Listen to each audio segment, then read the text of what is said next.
Welcome to the Wizards of Ecom, your no-fluff playbook for online success. Each episode is fully packed with actionable tactics you can implement in your business right now. Take your life to a higher level and excel in your online success. It's time to work on you and your business. Let's do this. Hello everyone, welcome back to the Wizards of Ecom. These are your hosts, Carlos and Noemi. Welcome to our show.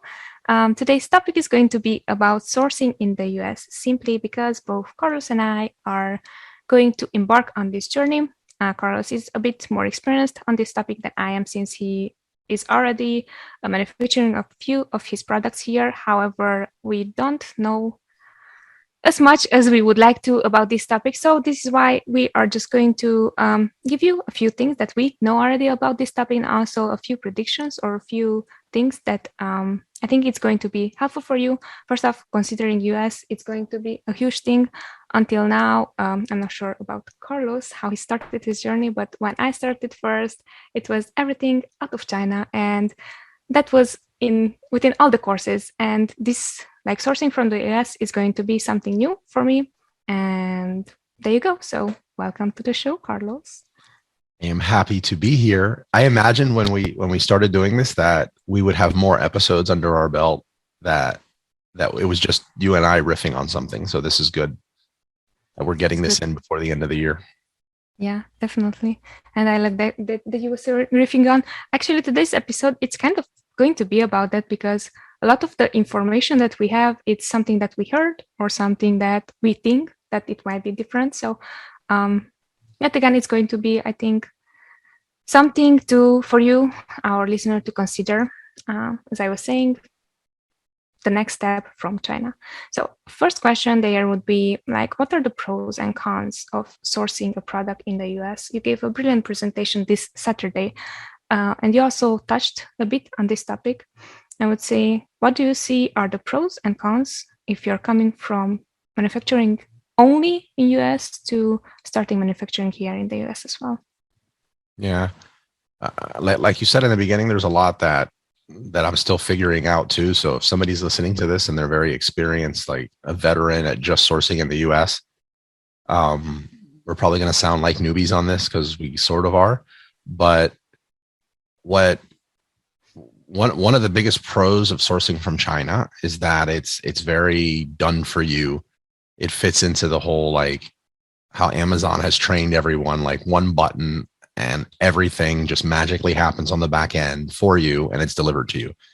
That's really how China is, as much as we complain about it. So the factories are right next to the packaging factories, which is right next to the material factories for the most part. It's really built for that.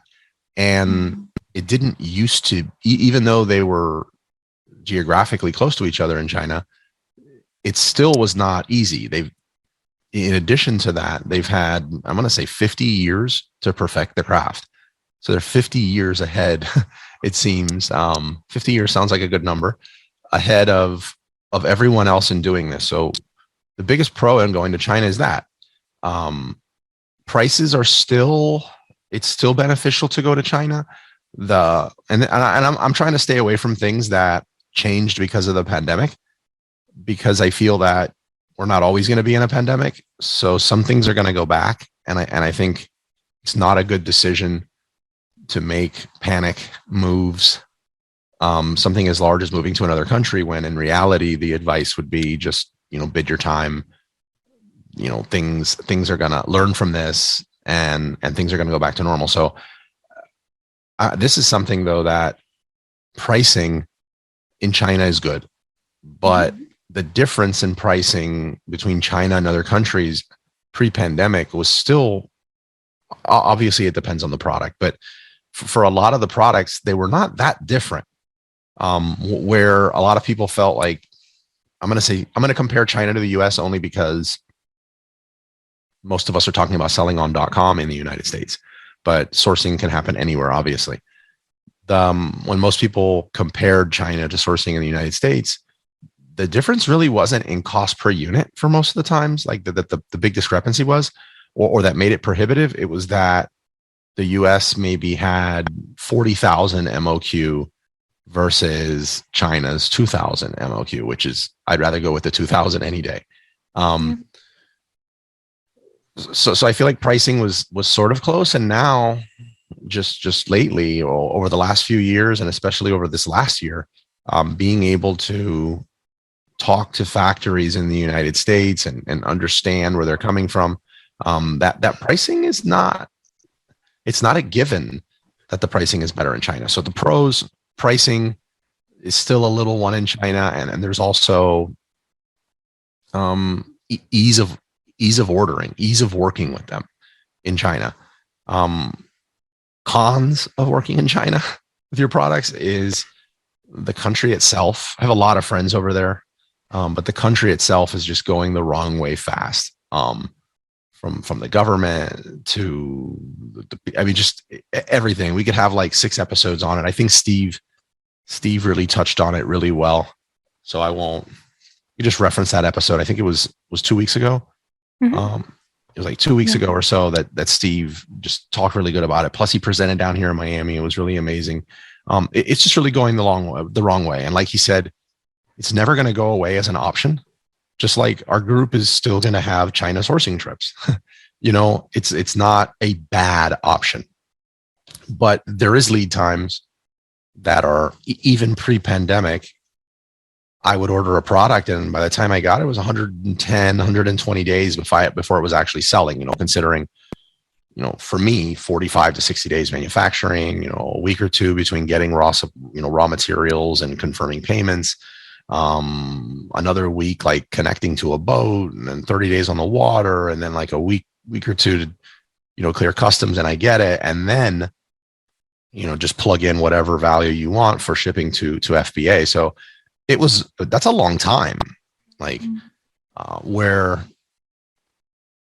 so there's that, there's the long lead times. There's you don't have IP protection.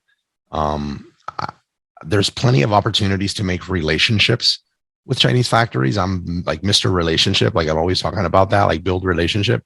But it is a different type of relationship than what you could build with somebody in the US, which is the country we currently reside, and just jumping on a plane and flying to Boston or New York or LA or something like that. So those would be some of like the most apparent cons to me. And the lead time, again, that's a big one.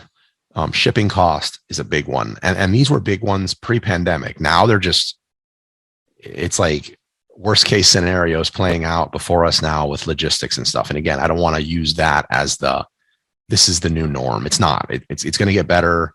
It'll probably start getting better in a few months. Never be back to where it was, but it's still worth noting that even in the best of times, that was a con. Mm-hmm. And then you could just contrast from that, you know, working in the United States, for the most part, the lead times are significantly less. You know, let me say this one too. I don't even know what the word would be for this, but like if you place an order, somebody in the group, he placed an order with a factory, he went through, you know, Alibaba insurance and all that protection he used. And he placed an order for this glass product, and the glass product was rusting. It was found to be rusting in inspection. Like for glass to rust, that's crazy. So obviously it didn't pass. Alibaba wouldn't back him up. He wound up having to take a whole loss on this order. It was like 40%. He just had to like eat that. Where in the US, that's you might be able to just jump over to LegalZoom and you have some very real options at your disposal to handle this. So you have more protection of your product and your money, I feel, when you're sourcing over here in the United States. And then I guess the opposite, it's quick lead times, it's higher quality products, and by the time you order it, it's selling in a week.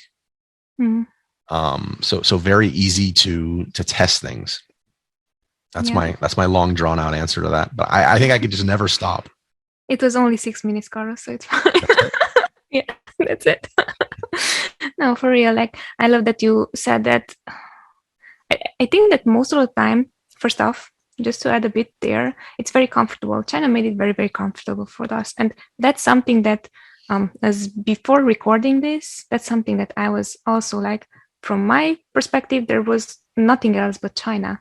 And truth is that was super comfortable. It was super easy. It was super like everything was built up in such a way to make it easy for you. And here, though, I see that it's interesting that you're saying that it's different to talk to people here. So the first time, just to give you our listeners a bit like insight of what's going on right now, both myself and Carlos are working on sourcing a few products here in the US, right? And I was talking to this gentleman who's actually like, is he the director or the main or CEO of the company, or what is Ed? Tropical Products? Yeah. Yeah, he's the founder, CEO. Founder, CEO. And this time I just like call him and he answered to my phone, and he was talking to me, and super, super friendly. I'm not saying that everyone is going to react that way. It's a lot about the character of the person, the personality of the person, but it was such a different experience compared to you're going to write up your pitch, and you're going to send that to 10 companies and they are going to reply, or 2 of them are going to reply, and you're going to end up with 1 of them, So it's a totally different experience, like from what I previously had, And I think that that's also noteworthy because, as you were saying also, in God forbid something wrong happens here, like contacting LegalZoom is super easy. Everything it's made up actually to be way easier than in China. I think it's only our thought process of China is already easy for us. Right. Yeah, absolutely. So yeah, I love that. I love all the cons and pros that you are making. And also, like, to follow up on the lead time here, what would be a best lead time to approximate? Or also that depends on the products that you're making, but you were saying it's going to be a bit faster.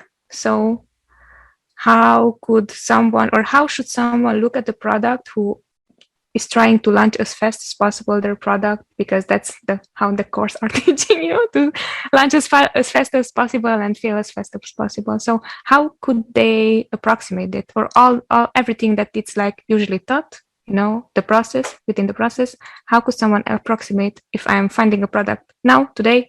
When am I able to launch? If I'm going to find someone or a sourcing, or I'm going to source in the US.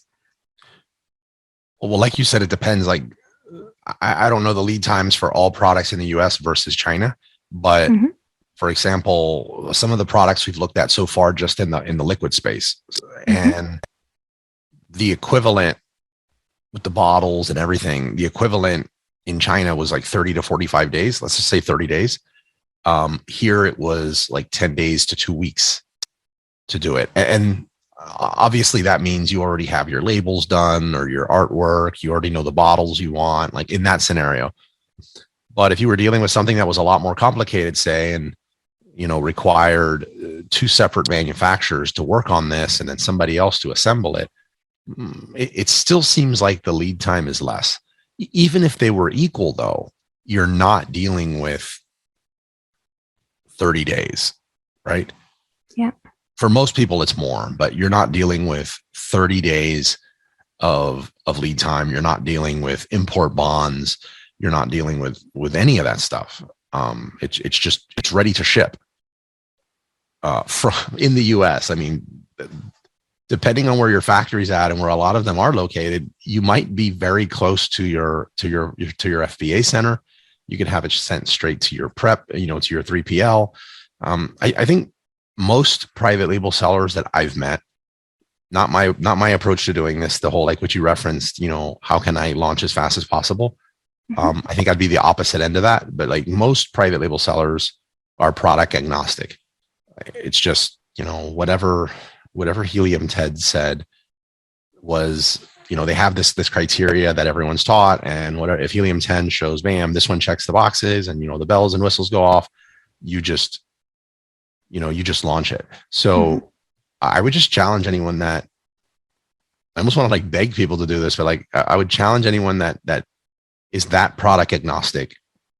And you're the one that if I say, launch something you're passionate about, and you're like, I'm passionate about making money. So if you're one of those people, then why don't you first check out some US based factories and then just reverse engineer what they have? Like you want to go use your criteria and you want to jump into Helium 10 and reverse this and black box and all that. So like do it, but just go into the factory first and find out what they can manufacture and then look for those products. why not? You're not like loyal to ordering from China. It doesn't make you any successful of a seller, any less successful of a seller. And the disbursements are disbursements. Yeah, I really like this that you say that. And apologies, he was always like, I'm trying to I keep see him your out. cat. I'm trying to keep him British out, short hair. but the British short hair, obviously. Oh, thank you.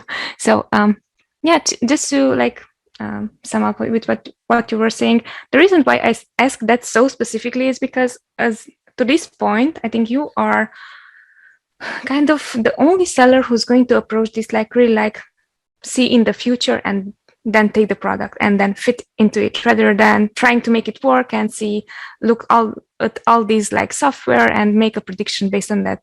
But most people are still like that. Most people would still make a prediction based on that, and those are, I think, also some of our listeners who are just trying to approach this, and what would their approach would be if they are not anymore going the same route of, okay, let's go to China and let's get a factory there to manufacture our product. So I love that you said that. And think there as well, like, do you see, or do you have, I love that number 3, the top 3 predictions that you see that people, or mistakes that sellers transitioning from China to sourcing in the US will make during this process? That's a really good question. One of them I think is going to be a mistake, rather an assumption that's going to be a mistake. And that is what you hinted on earlier. And that is, even when you find the factory, you just assume that they're going to make your bottles, they're going to make your packaging, they're going to do your labels and your artwork and all this other stuff. And so right there, we touched on, bottles, label, and packaging. The fourth one would be like the actual product that the manufacturer makes, but that's 4 different vendors. That's 4 different relationships that you're doing. For the most part, that's what it's going to be like. You may have a factory that's like, I can do this style packaging, which is only this one plain Jane type, and this one type of bottle, and this one type of label, which is probably the least click-worthy thing that you'll want to have done on your product. And they're like, we could do this, but if you don't want to do that, then all these other amazing options that or what are attracting clicks and conversions, we don't do that. So one is going to be an assumption that it's just going to be this one-stop shop here in the US.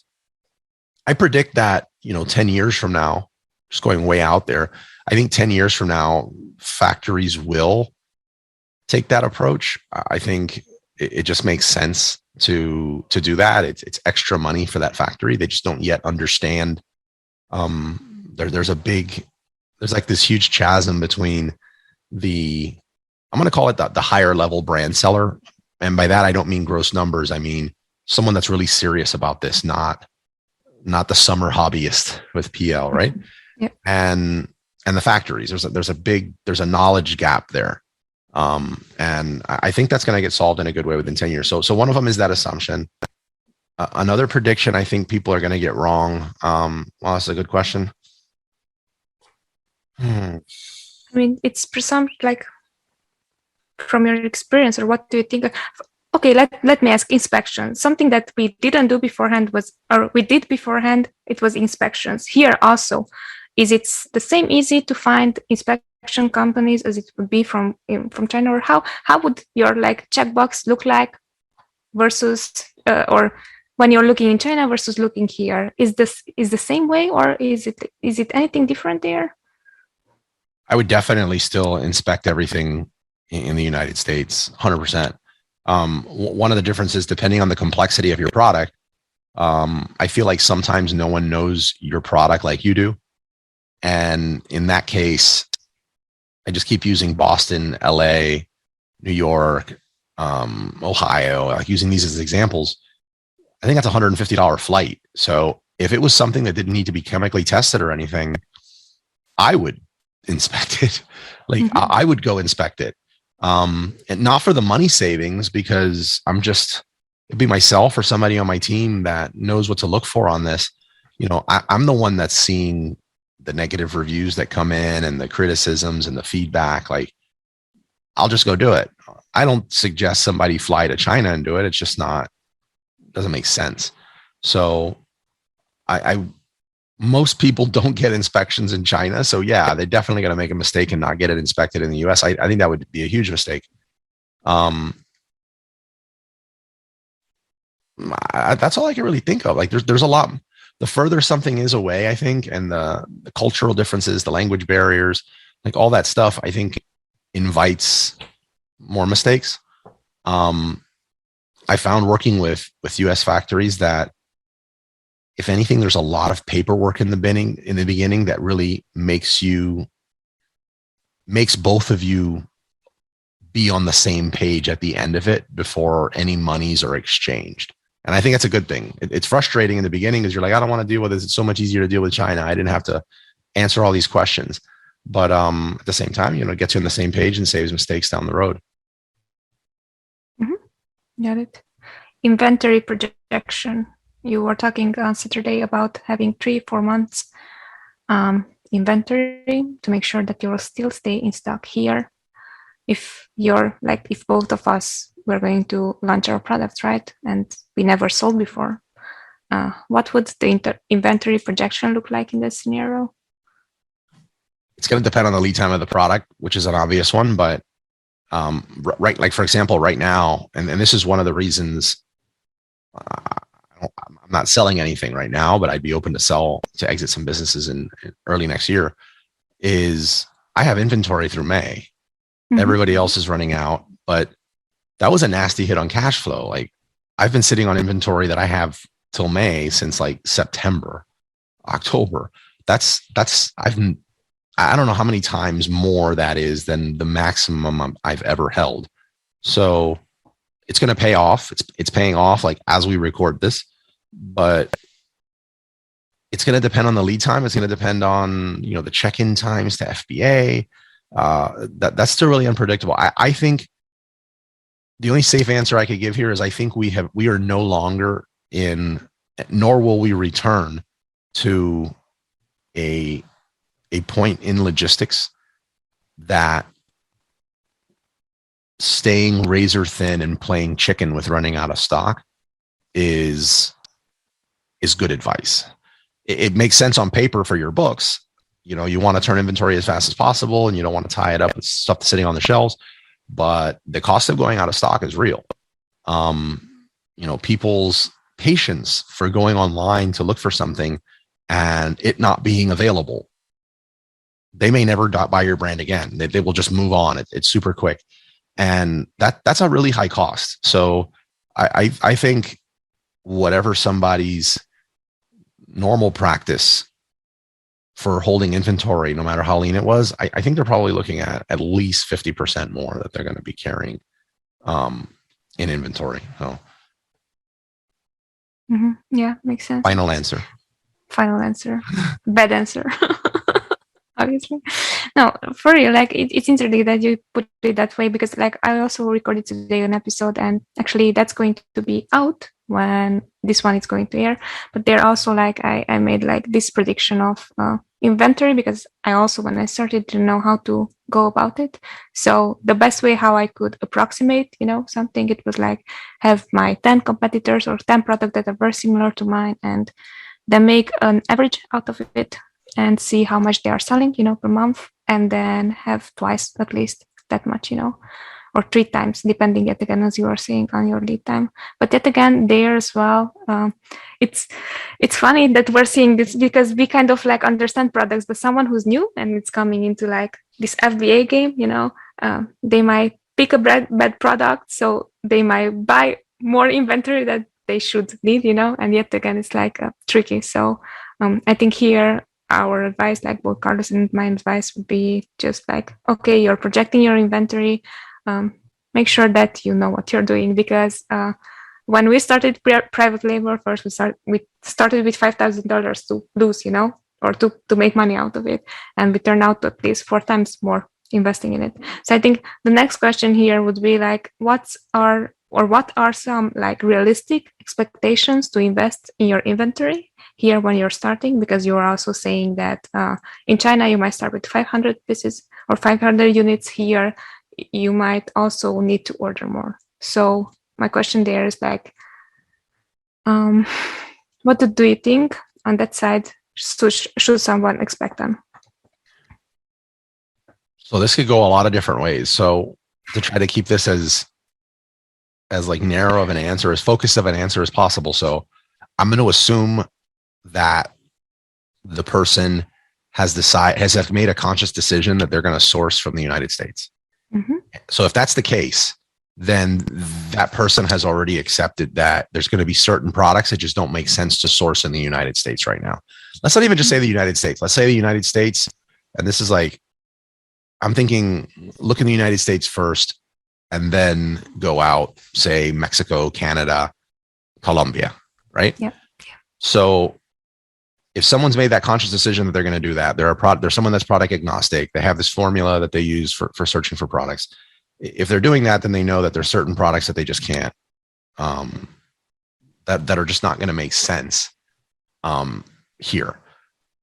I feel like once you've done that, for the most part, what's left, U.S. factories are not having, MOQs that are much higher than China. This was a shocker for me. This is just something I learned this year, just traveling to a bunch of factories, talking to a lot of factories, and then coupling that with my experiences in the trade show PLMA several times. And I was like, wait a minute, like, this is just a myth.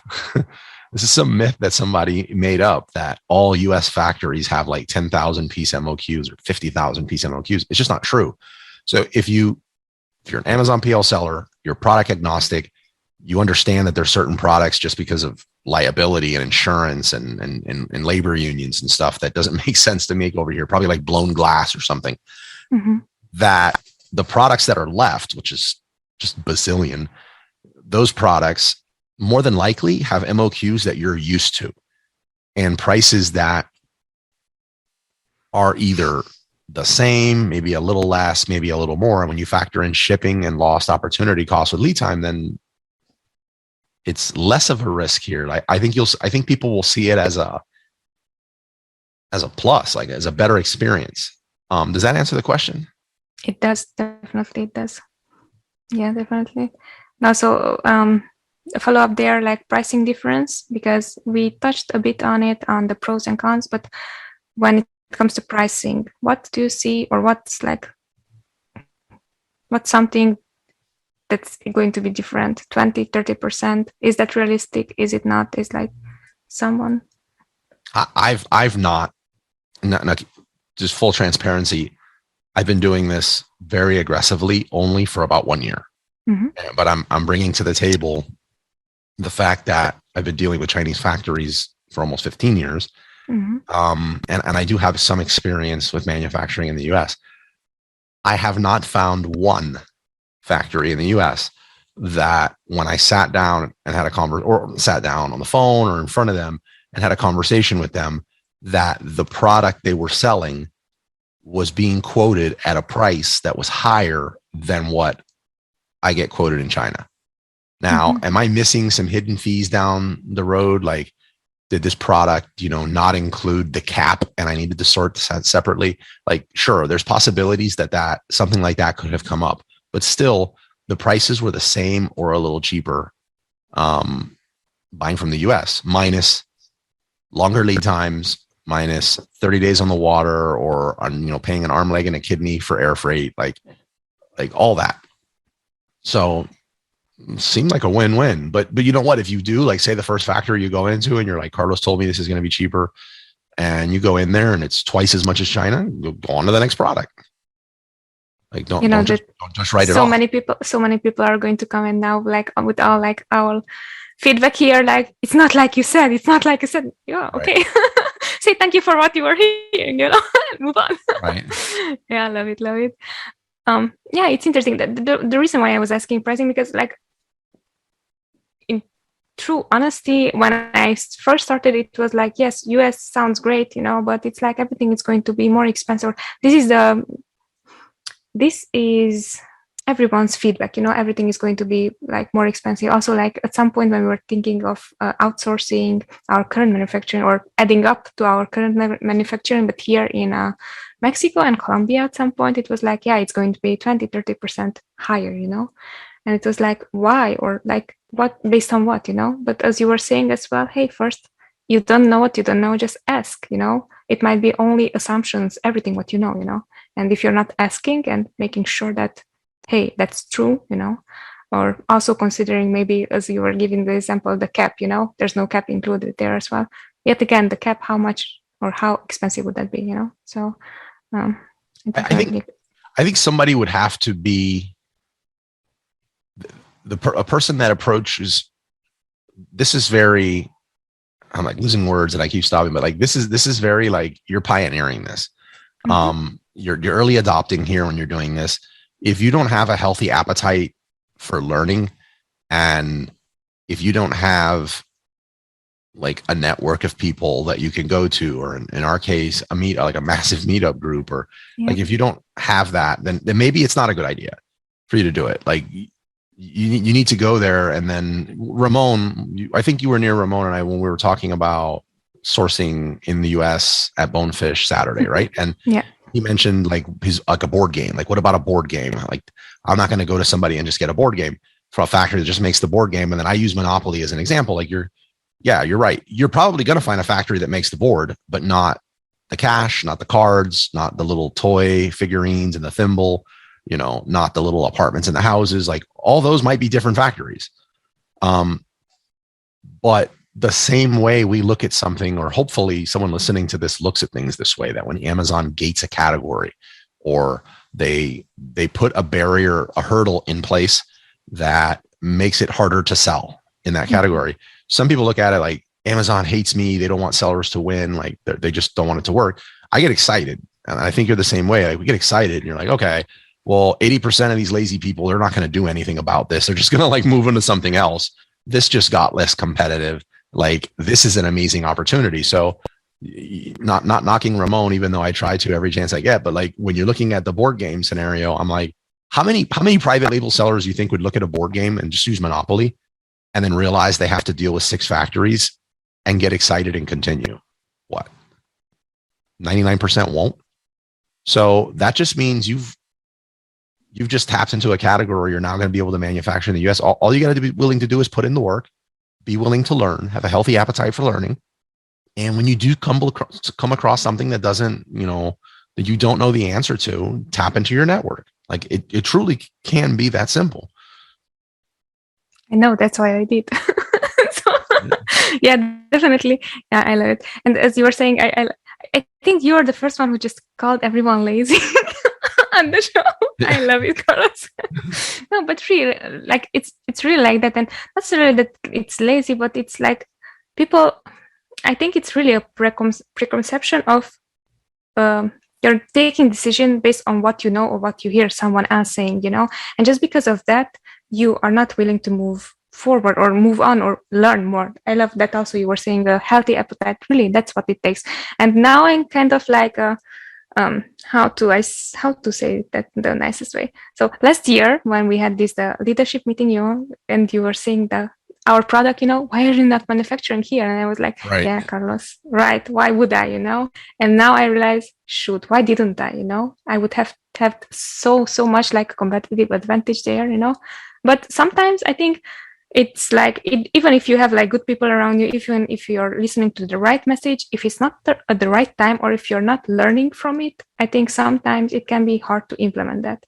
So that's why I wanted to bring up this project, or like sourcing in the US, because both are kind of like beginners. Let's say if some advanced seller who's selling for years and years and sourcing from the US, you would listen to us, but it's the intention of asking questions and learning more. So did I interrupted you? Did you want to No, but I thought of something while I was actively listening to what you were saying. Right.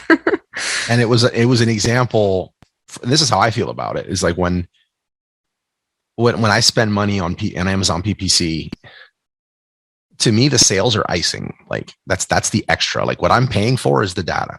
Like that's why I'm giving Amazon money, is for their data. The sales are sort of icing.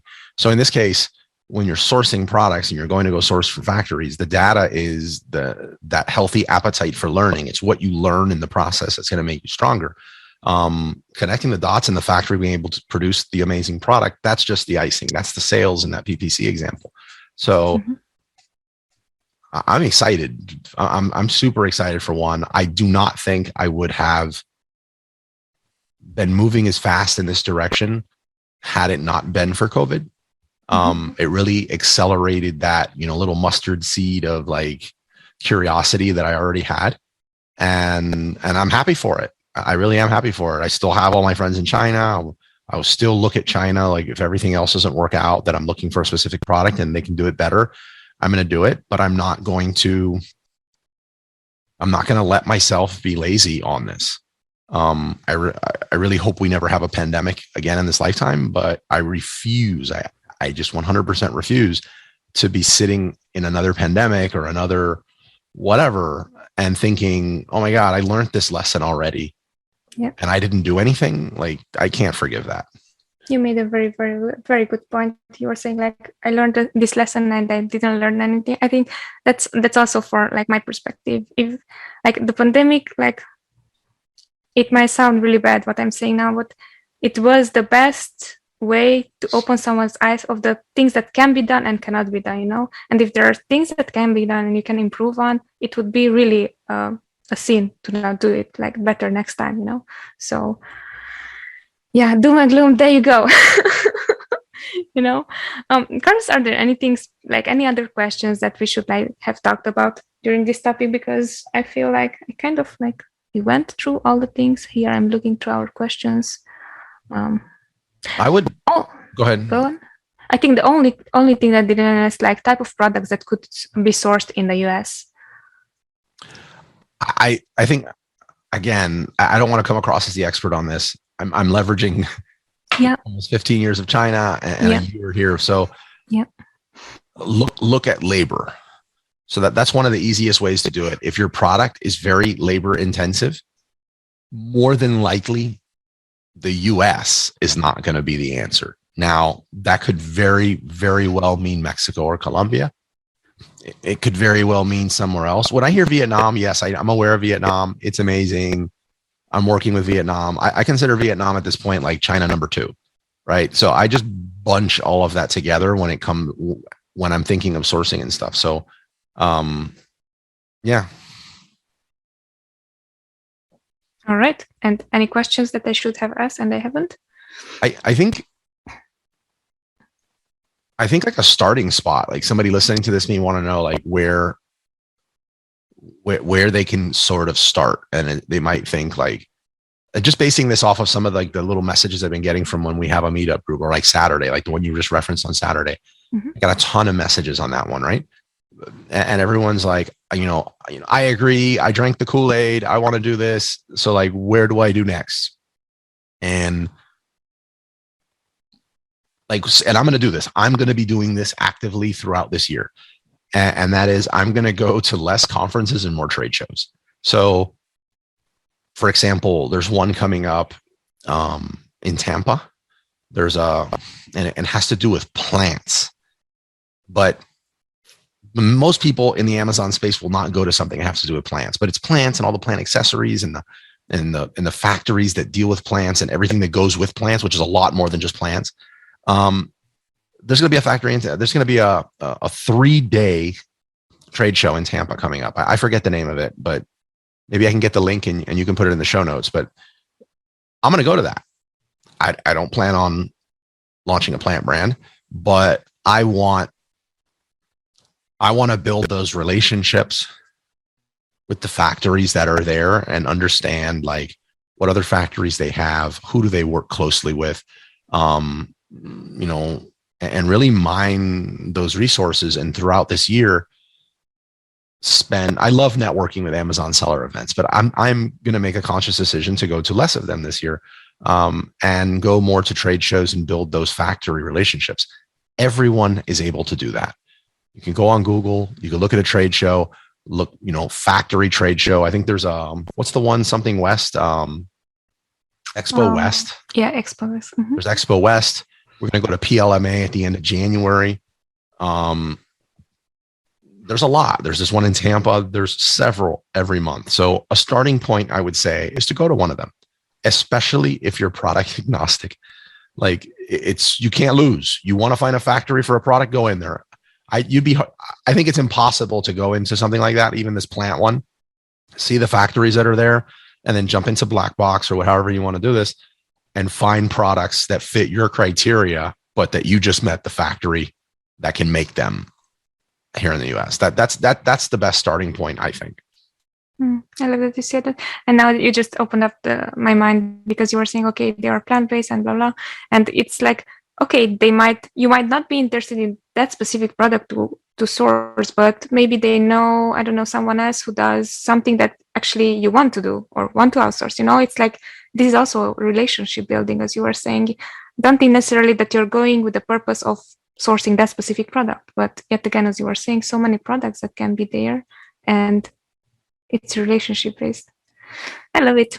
Thank you so much, Carlos. It's absolutely always amazing to have you on our show. Absolutely. To be respectful of your time, Carlos. Question before we are wrapping up. I love this. I learned that from you, and it's really like, it makes sense. So something that I didn't ask you already on the show is like, if you would have a superpower, which one would be and why? Lol. Not needing to sleep. Really? I would like to not need sleep and not have the negative effects that come with lack of sleep. I would like to not sleep, just because it would extend the waking hours of my life, where I could build more, help people more, grow businesses, impact the world, that sort of thing. But that's what it would be, to not have to sleep. David, did you know that sleep actually takes up almost half of our lives? Yeah. Sometimes when I go to sleep, I feel like my body has betrayed me. Like I'm upset at my body that I was like, you gave up, get up, go do this thing. It's bad. Like it's a problem. Clearly you have at least one of like a achiever in your top 5, right? Yeah, absolutely. Leadership skills. I don't feel that though. Oh no, you just knock out. No, it's like mine. It's the 6th, the achiever, so it's not first priority. That's why I'll have put in like 16 hours, 16 hours in a day, and I'm just like, I'm out. When you lay down and you need to lay down, mm-hmm. and it's like that, and then I'm just like thinking to myself, don't be lazy, go get that other hour. It's wrong, I know, but whatever, don't judge. I'm not. It's your superpower. It's your wish. Who can judge that? I would definitely. What would your superpower be? Let me reverse that on you. I've told this already. I think it's the best superpower to have that will beat also the need to sleep, so I can also sleep. It's going to be like the not dying. Like, how do you call that? Live forever? Word? Immortality? Yeah. Immortality. That's the one. Like a vampire. I think that's the best. If you want to. Really? Like that's the extreme that you want to do. The only people I know that live forever. Yeah. Or gods. I can. Oh, yeah. Okay. It will be a meme one. Okay. Okay. No, but for real. I love to ask these questions, and now we're just going a bit like more casual for this episode, obviously. But I love to have asked this question, because most of the time it's weird to see like people are going to answer. And I got this question from you, actually. You were like, so, and I have it on the podcast. What's $50 or less investment someone can make regards learning about sourcing in the US? $50 that somebody can spend to learn about sourcing in the US? Or less, yes. The Video Vault. Video Vault's $30. We already have 3 videos in there about sourcing in the US.